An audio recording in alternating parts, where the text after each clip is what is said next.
Vamos abrir nossa Bíblia.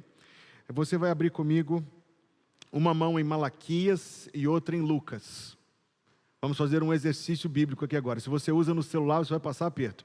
Você vai abrir um trecho em Malaquias capítulo 4 e outro em Lucas capítulo 1. E nós vamos ler dois trechos de Malaquias 4 e dois trechos de Lucas 1 e depois um de Mateus capítulo 11. Como eu disse, Malaquias 4 numa mão, Lucas 1 na outra. E o seu aplicativo não muda tão rápido de um texto para o outro. Pois é.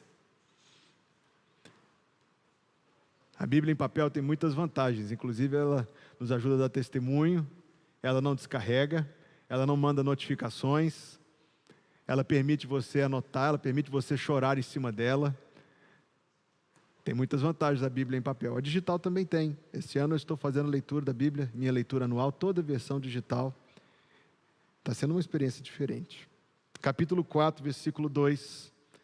Mas para vós que temeis o meu nome, nascerá o sol da justiça, e cura trará nas suas asas, e saireis e saltareis como bezerros da estrebaria, e pisareis os ímpios, porque se farão cinza debaixo das plantas dos vossos pés, naquele dia que eu estou preparando, diz o Senhor dos Exércitos. Agora vá lá em Lucas 1, e leia comigo versículo 78 e 79. Lucas 1, 78 e 79. Que diz: pelas entranhas da misericórdia, ou alguém diz, outra tradução diz, pelas entranháveis misericórdias do nosso Deus, com que o Oriente do Alto nos visitou, para iluminar aos que estão assentados em trevas e na sombra da morte, a fim de dirigir os nossos pés pelo caminho da paz. Volte em Malaquias capítulo 4.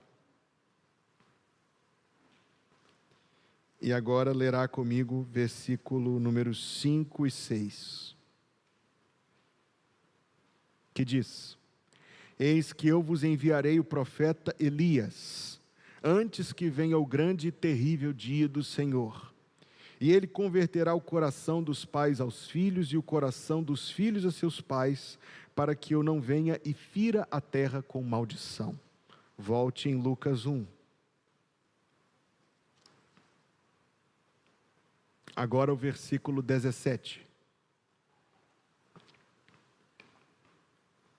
Que diz: e irá adiante dele no espírito e poder de Elias, para converter os corações dos pais aos filhos, e os rebeldes à prudência dos justos, com o fim de preparar ao Senhor um povo bem disposto. Por último, Mateus 11, versículo 14.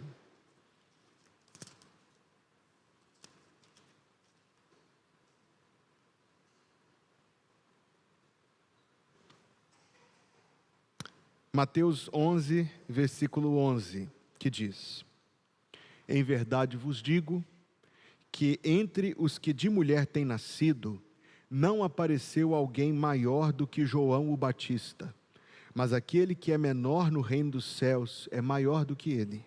E desde os dias de João o Batista até agora, se faz violência ao reino dos céus, e pela força se apoderam dele, porque todos os profetas e a lei profetizaram até João.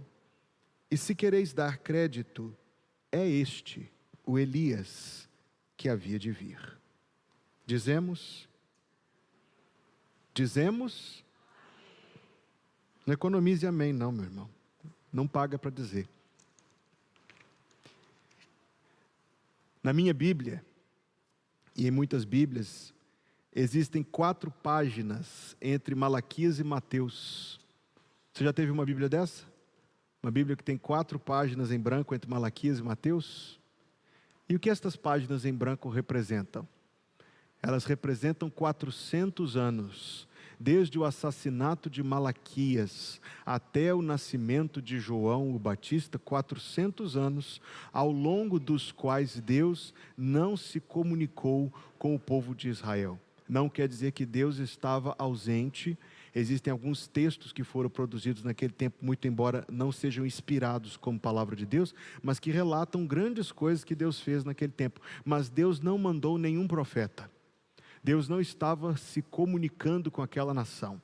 Esse período, chamado em alguns livros de período interbíblico, também é conhecido como os 400 anos de silêncio.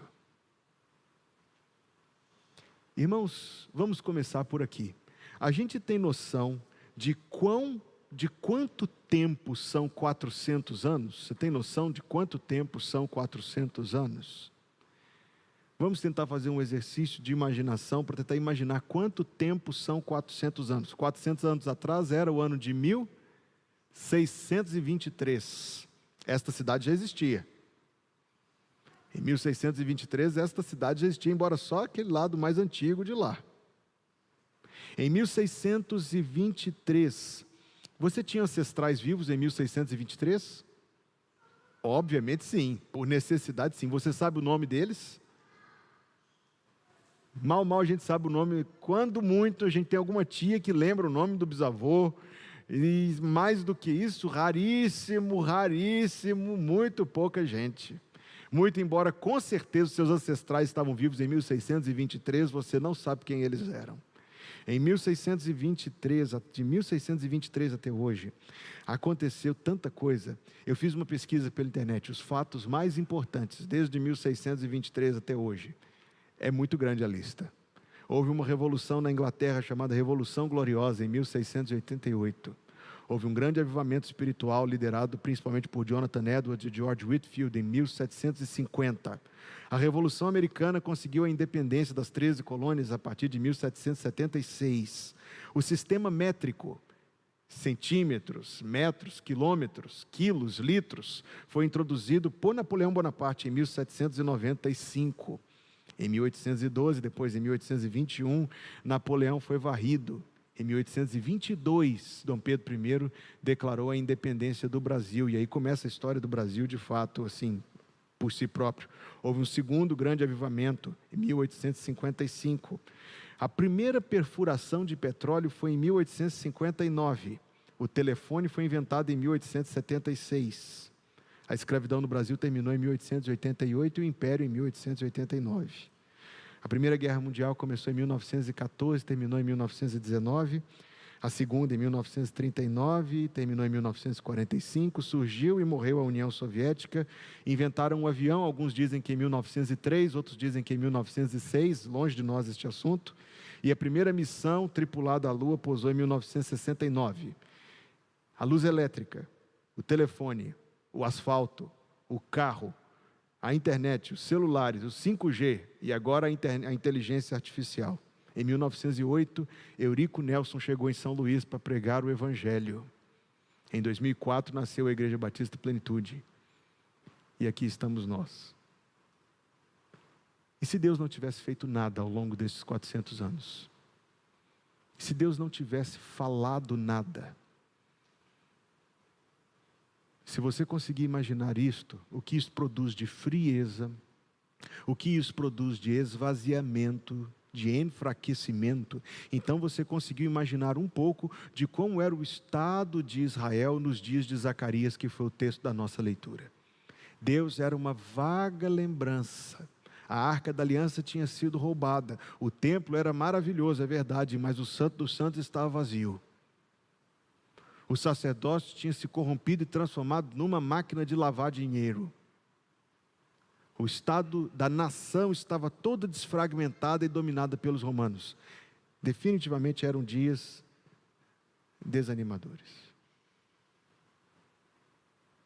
E Lucas, historiador habilidoso e orientado pelo Espírito Santo, entendeu que deveria começar a contar a história de Jesus aqui, 15 meses antes do Natal. 15 meses antes do Natal, quando há esse anúncio de que uma mulher de idade avançada chamada Isabel, casada com um homem de idade avançada chamado Zacarias, iriam conceber e que esse filho deles ia ser este antecipador do Messias, tão importante, tão importante. Foi a primeira vez que Deus falou em 400 anos. Você notou o nome do anjo que foi ao encontro de Zacarias no templo? Qual o nome do anjo?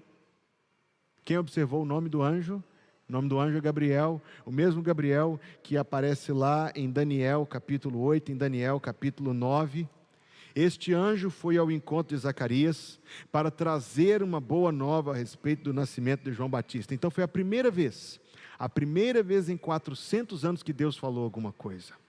Foi a primeira vez em 400 anos que um homem, veja aí Lucas 1, versículo número 67. E Zacarias, seu pai, foi cheio do Espírito Santo, que diz aí, e profetizou. Foi a primeira vez em 400 anos que um homem profetizou, isto é, falou movido por Deus, com uma mensagem da parte de Deus, com uma palavra que vinha de Deus, 400 anos sem nada. Foi a primeira vez que Deus ungiu um profeta. Volte lá no capítulo 1, leia versículo número 15, será grande diante do Senhor, e não beberá vinho nem bebida forte, e será cheio do Espírito Santo já desde o ventre da mãe, e converterá muitos dos filhos de Israel ao Senhor seu Deus, e irá diante dele no espírito e poder de Elias. E esse exercício que nós fizemos de Malaquias com Lucas, é para mostrar que ali Deus retomou exatamente de onde parou. A última palavra que tinha vindo da parte de Deus são esses últimos versículos do Antigo Testamento que nós lemos. E Deus retomou dali, 400 anos depois, exatamente de onde parou. Deus retomou a sua comunicação, agora trazendo estas coisas à realidade. 15 meses antes de Jesus Cristo nascer, é isso que nós estamos vendo a cada quarta-feira, a história de Jesus. 15 meses antes de Jesus Cristo nascer, alguém tinha que nascer primeiro, um primo que nasceu alguns meses, 6 meses antes dele, e que era o seu prenunciador, o maior dentre os homens de mulher. Você viu o que Jesus disse? O maior dentre os filhos de mulher, João, e aqui permita fazer um parêntese, não é João presbiteriano, não é João metodista, não é João luterano, não é João católico, é João Batista.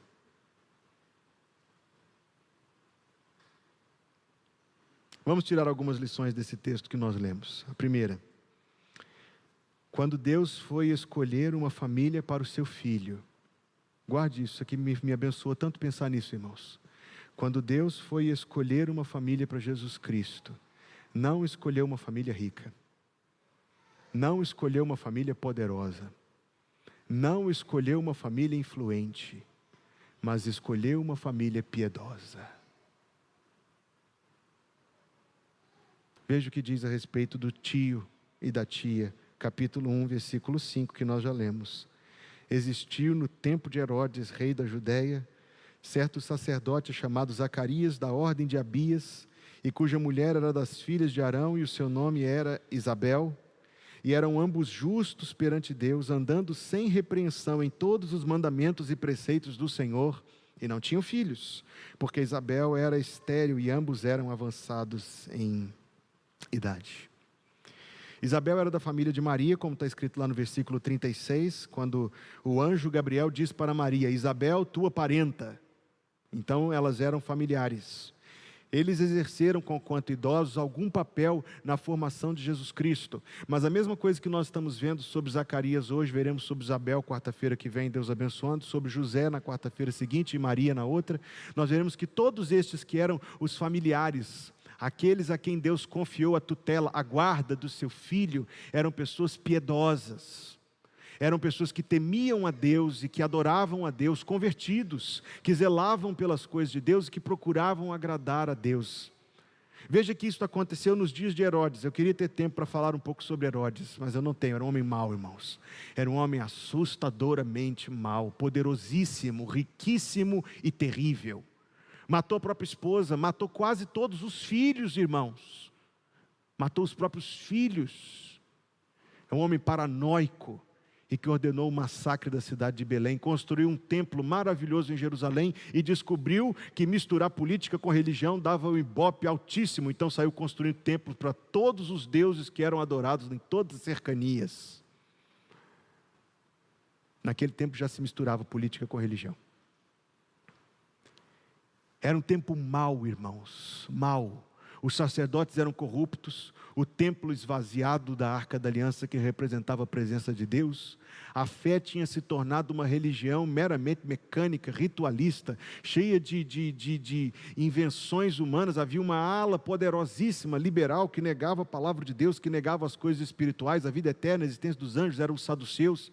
Havia uma outra ala controladora, rigorosamente controladora da vida das pessoas, com inúmeras leis, intermináveis leis, os fariseus. Mas no meio de toda essa confusão, havia um homem chamado Zacarias, um sacerdote. Não quer dizer muita coisa, havia 18 mil sacerdotes. Você ouviu o número que eu disse? Havia 18 mil sacerdotes. Não dava para sustentar todos eles com o templo. A grande maioria deles acabava herdando um pequeno pedacinho de terra, onde fazia ali uma agricultura de subsistência e comparecia a Jerusalém só para os dias do seu serviço. É claro que o sumo sacerdote era riquíssimo, ele tinha um palácio imenso em Jerusalém, tinha servos e tinha poder político, mas os sacerdotes mesmo, raia miúda.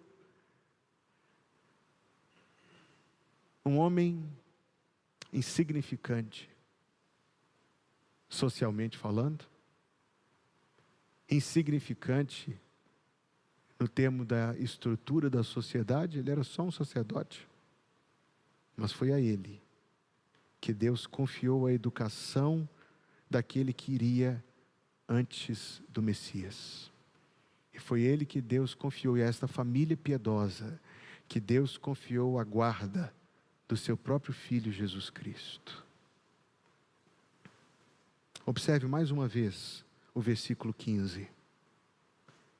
Porque ele será grande diante do Senhor. Pais sempre querem grandeza para os seus filhos. Mas que tipo de grandeza? Queremos grandeza profissional.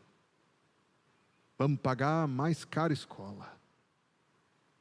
Curso disso, curso daquilo, curso não sei o quê. Vai estudar, meu filho. Sim, irmãos, estudar é importante. Não é mais importante do que Deus.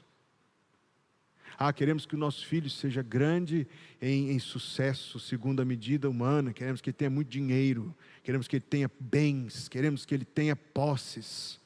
Queremos isso para nós, queremos isso para os nossos filhos. Queremos isso como uma coceira dentro do nosso coração, uma coisa terrível.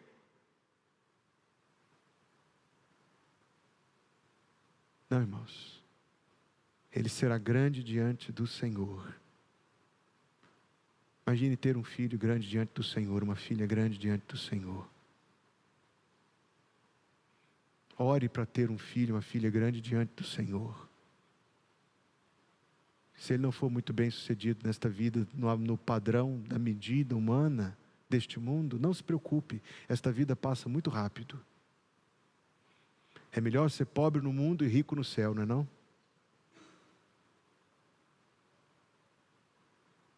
Quando Deus escolheu uma família para o seu filho, e aqui eu estou ligando Zacarias e Isabel a João Batista e a Jesus Cristo, porque sem dúvida eles exerceram influência sobre o Senhor Jesus na sua infância.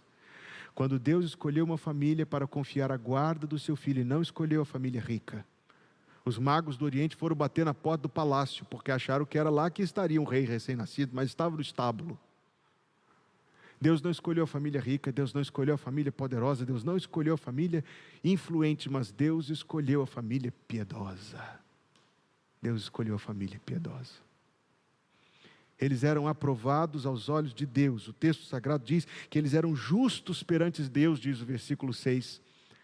Ora, irmãos, não há justo nenhum sequer. É claro que esse texto não nega o outro. Quer dizer que no que diz respeito à comparação entre as pessoas, eles destacavam pela sua fé, pelo seu arrependimento, pela sua devoção, pela genuinidade da sua adoração, pela sua inclinação, pela sua devoção para com Deus. Há uma outra pessoa a respeito de quem Deus diz isso, o nome dele era Jó, justo. Deus o aprovava. E Deus aprovava Zacarias e Deus aprovava Isabel, muito embora os homens os desaprovassem. Sim, porque o versículo número 7 diz que eles não tinham filhos, porque Isabel era estéril. Você sabe que isto, naquele tempo, naquela cultura, naquela mentalidade, era visto como um sinal da reprovação de Deus, sabe? Era visto como aquilo que as pessoas comentavam entre si, em cochichos. Deve ter algum pecado, porque se não tivesse pecado, Deus tinha abençoado. E, irmãos, este é um daqueles muitos textos em que o Senhor nosso Deus nos chama para a realidade e nos diz para não sermos tão tolos a ponto de avaliar a vida e não avaliarmos as coisas temerariamente, precipitadamente e principalmente, meus amados irmãos, não avaliarmos a nossa existência em termos de recompensa ou de punição. Doenças não são punições e bênçãos não são recompensas. Doenças podem ser bênçãos, quando quebrantam o nosso coração, quando humilham o nosso orgulho, quando nos colocam de joelhos diante de Deus, ela pode ser uma bênção maior do que a saúde. E bênçãos não são que Deus escolheu e diz assim: eu vou dar esta bênção para o Flávio, porque o Flávio merece. O Flávio merece.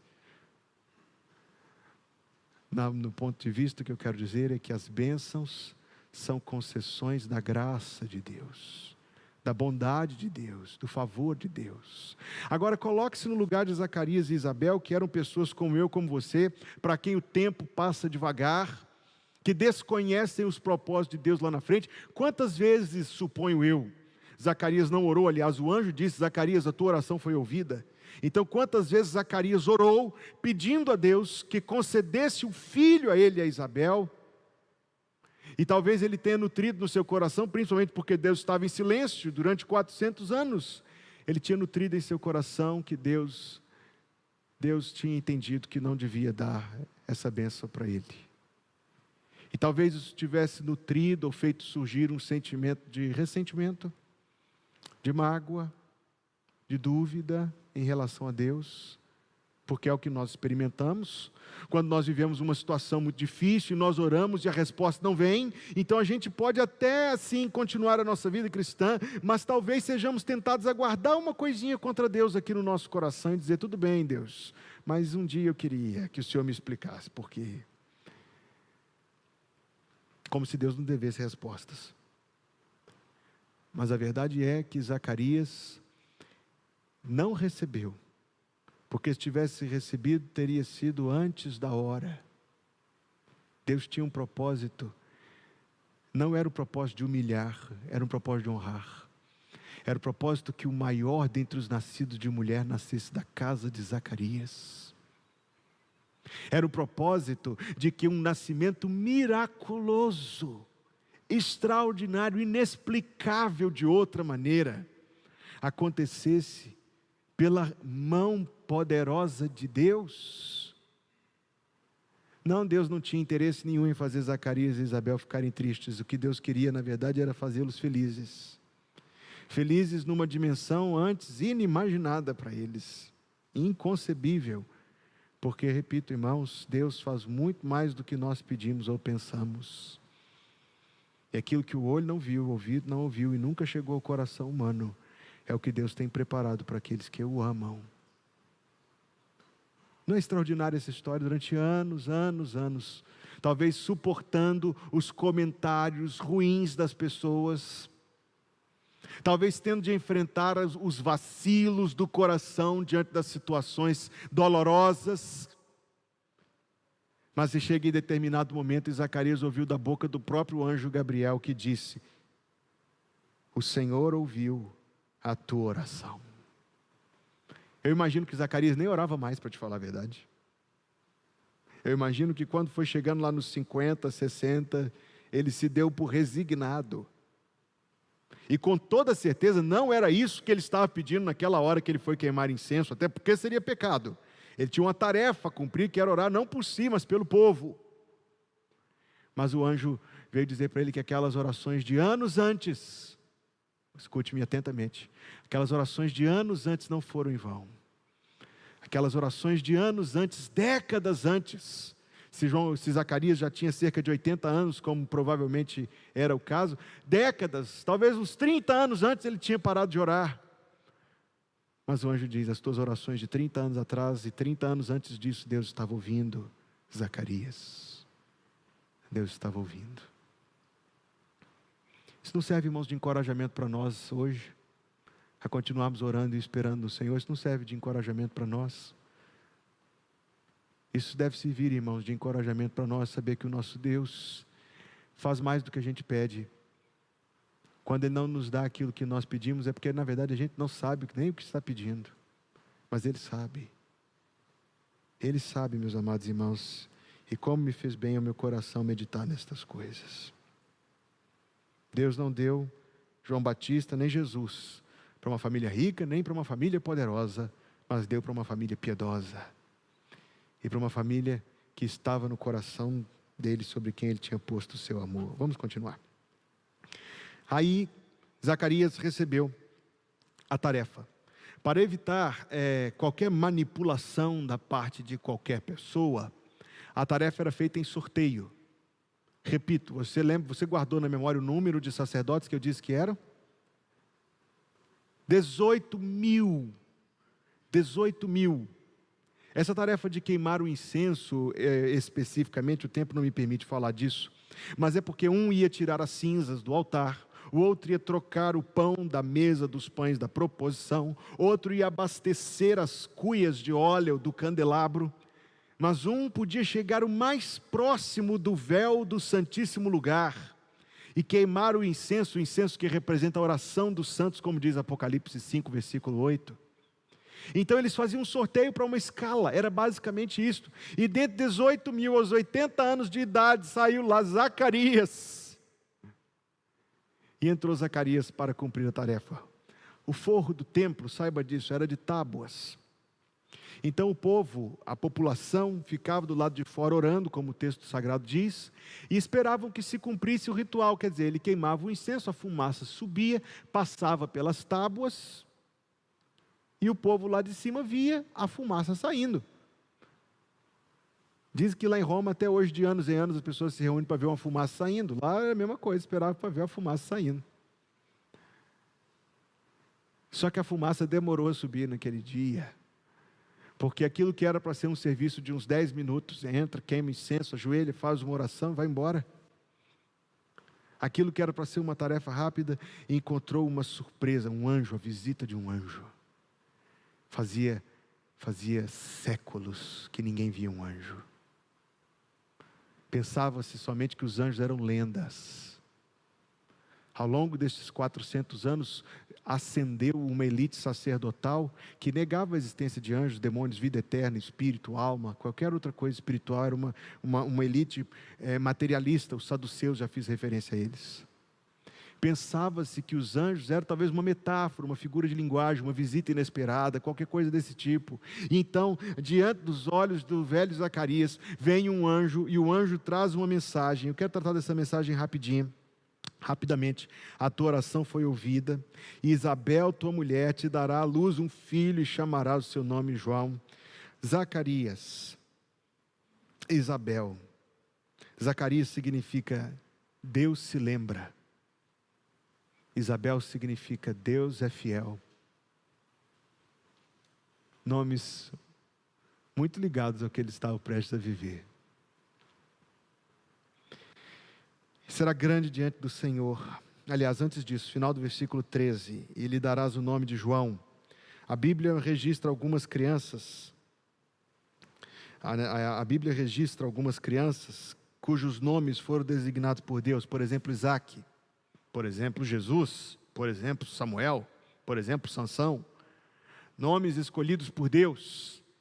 Você sabe que dar o nome era um sinal de propriedade. Até hoje é pátrio poder. Mas isso muito já é desgastado na nossa sociedade secularizada. Mas dar o nome a uma coisa, principalmente na Bíblia Sagrada, é ter poder e autoridade sobre isto. Então, quando Deus indica o nome, isso Deus fez poucas vezes na história, o filho do profeta Isaías, os filhos do profeta Oséias, e mais alguns casos, é como se Deus estivesse dizendo, estes são meus, estes são meus.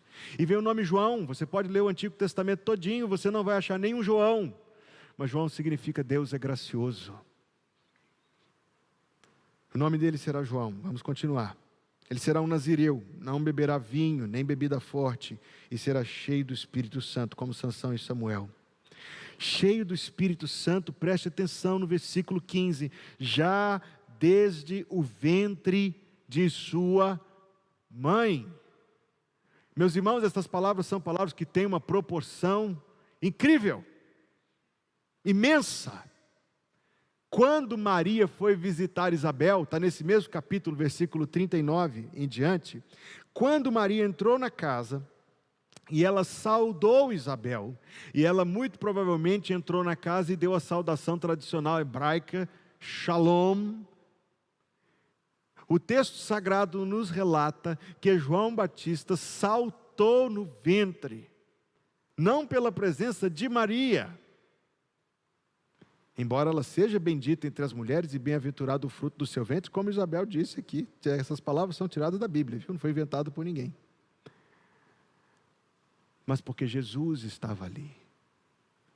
Ora, meus irmãos, os professores e os políticos do mundo de hoje podem dizer que um feto é um aglomerado de células. Um feto de semanas estava no ventre de Maria e era Deus.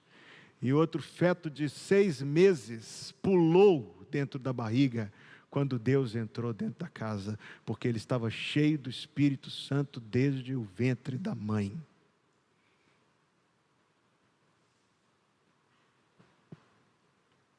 E ele irá no Espírito, versículo 17, e no poder de Elias. Você se lembra de Elias? Elias foi profeta em dias muito difíceis. O sucesso diplomático, militar e econômico do rei Onri, que construiu a cidade de Samaria, e do seu filho, o rei Acabe. Parêntese, se fosse coisa boa, chamaria comece. O sucesso diplomático, militar e econômico da dinastia Onrida, isto é, do rei Onri e do seu filho Acabe, era tal, houve tal prosperidade em Israel, houve tal triunfo, que ninguém estava pensando em Deus. Todos estavam de barriga cheia, ninguém estava pensando em Deus.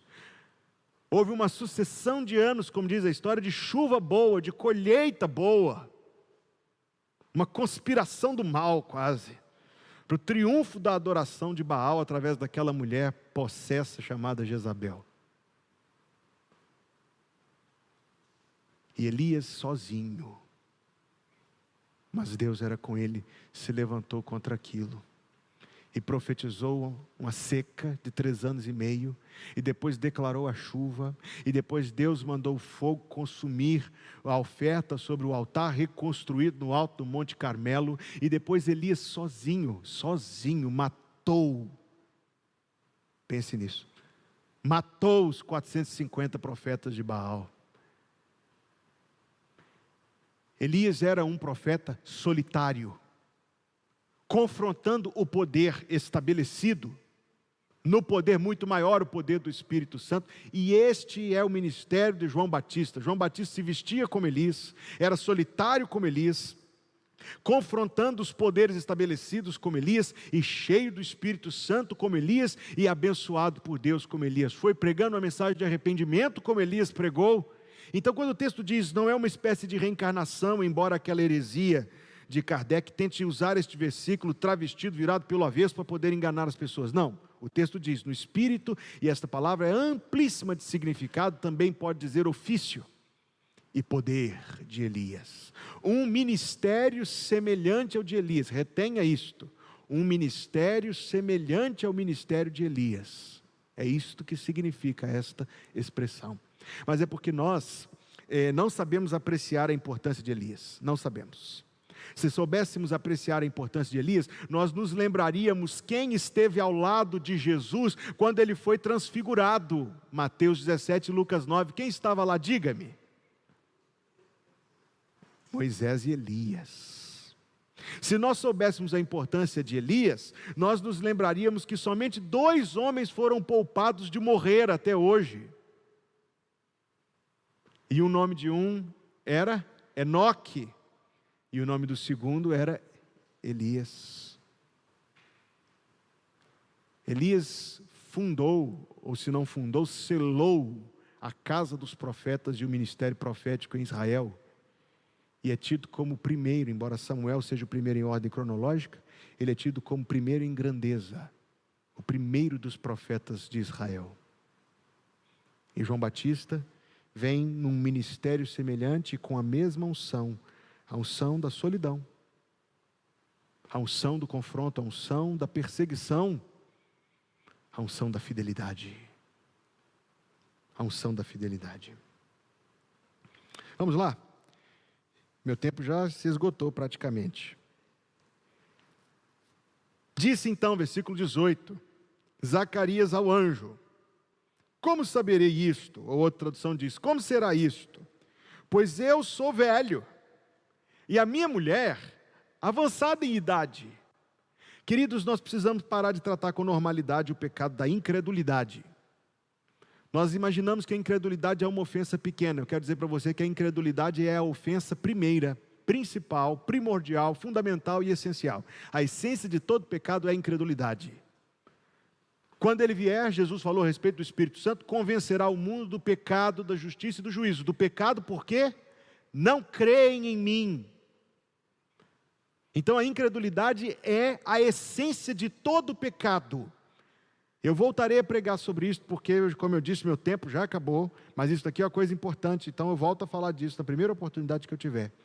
Você só peca quando você não acredita que Deus disse o que Ele disse, ou que Deus é capaz de prover aquilo que Ele promete prover. Você só peca, seja qual for o pecado, você só transgride quando você não crê que Deus é quem Ele diz que é, faz o que Ele diz que faz, ou pode fazer o que Ele promete fazer. É quando nós não cremos na palavra de Deus que nós transgredimos. A incredulidade está na essência de todo pecado.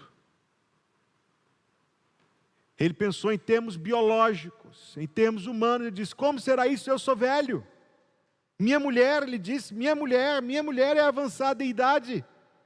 Agora observe que existe uma construção de semelhança, um paralelismo entre as duas palavras. Ele diz: eu sou velho. E o que o anjo responde? Eu sou Gabriel.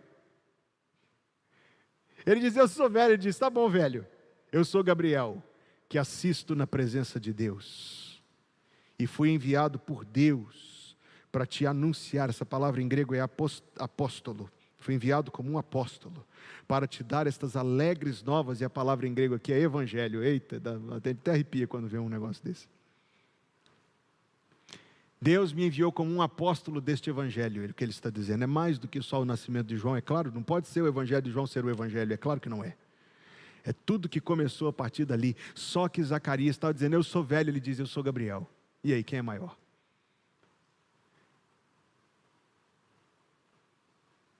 A incredulidade, irmãos, é a essência de todo pecado.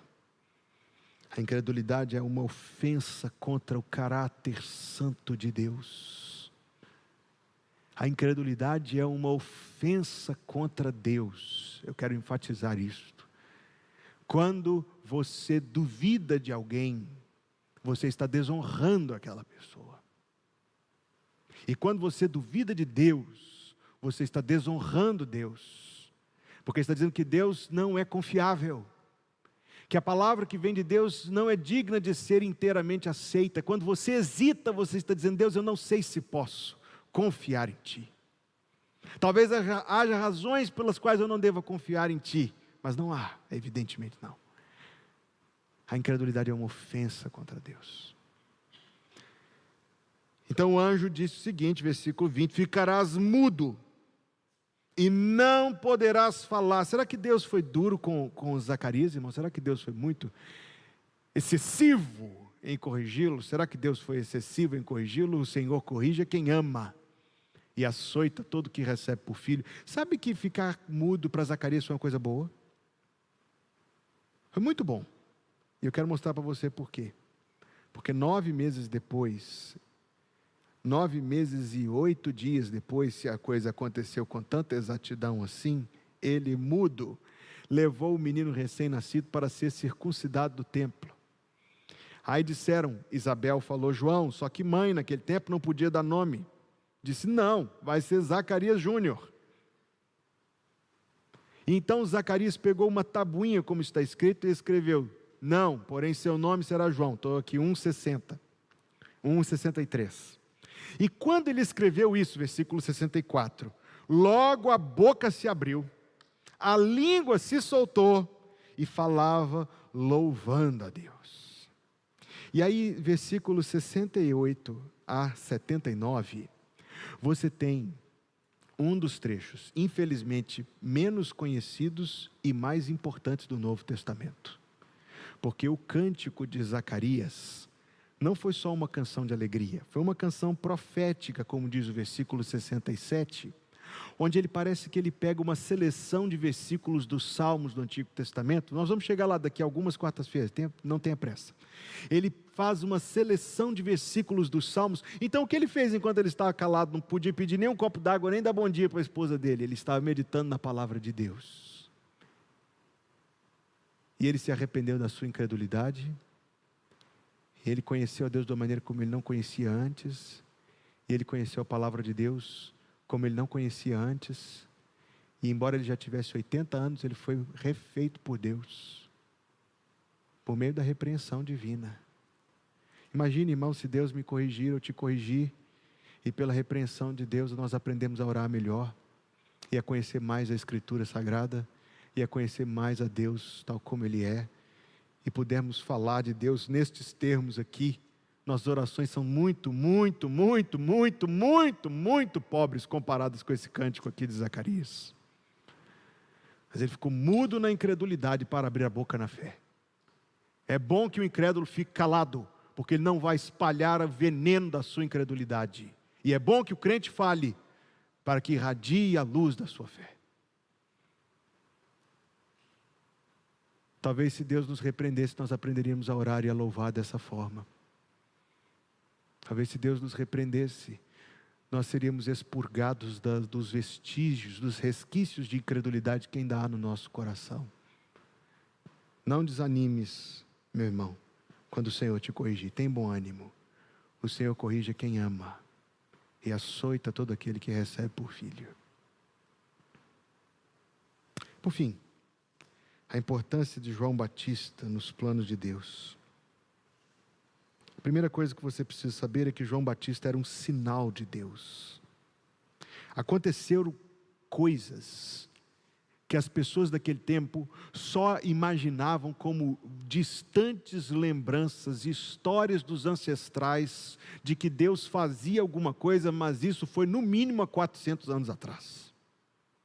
E então naquele momento da história, Deus volta a fazer coisas, Deus volta a mandar sinais, Deus volta a fazer coisas notáveis.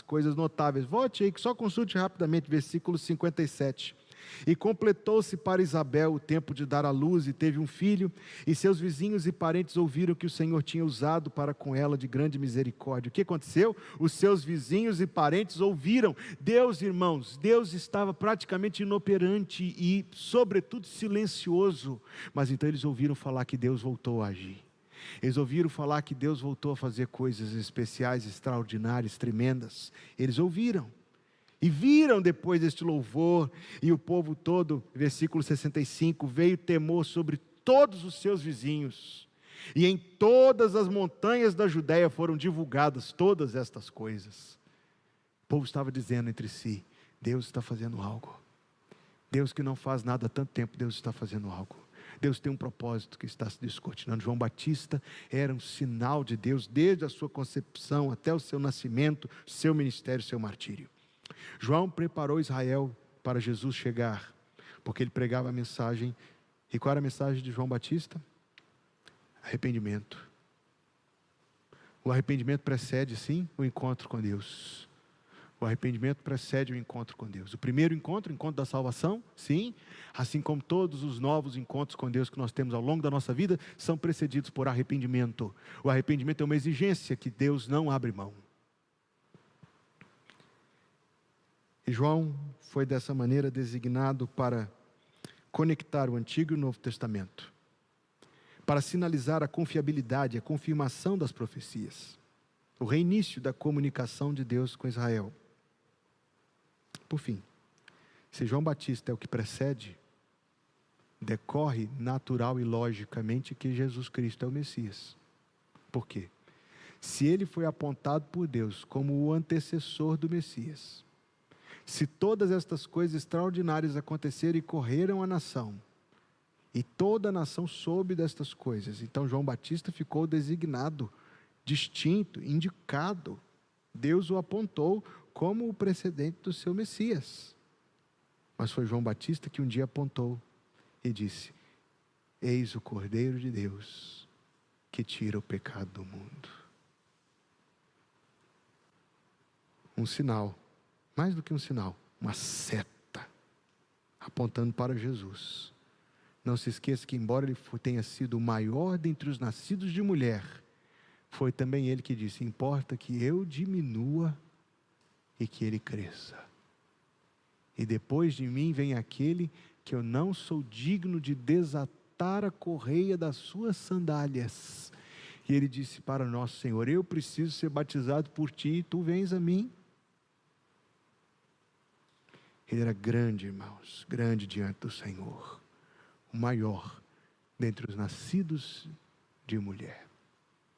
Oremos. Obrigado, Pai Celestial, por esta oportunidade que nos dás de meditarmos na Tua Palavra. E obrigado por estes acontecimentos do passado, tão tremendos, meu Deus, tão tremendos, mas que nos confirmam hoje algo que faz muito bem ao nosso coração lembrar: Tu és fiel, Senhor. Tuas promessas, o tempo não é maior do que elas. As situações, meu Deus, não impedirão o Senhor de cumprir aquilo que tens prometido. Pai, ajuda-nos na nossa fraqueza, a aprendermos a esperar e confiar e depender de Ti. E dá-nos bênção, Deus. Dá-nos a bênção de encontrar a resposta fiel do Senhor às nossas orações. Obrigado por este culto. Abençoa em seguida, Deus, o nosso tempo de oração, mas sobretudo, Deus, que o nosso coração saiba reter a palavra que recebemos do Senhor. Que a graça de nosso Senhor Jesus Cristo, o amor de Deus, o nosso Pai Celestial, e a companhia do Espírito Santo seja conosco, irmãos, hoje e todos os dias, até que Jesus Cristo venha nos buscar. Em nome de Jesus. Amém.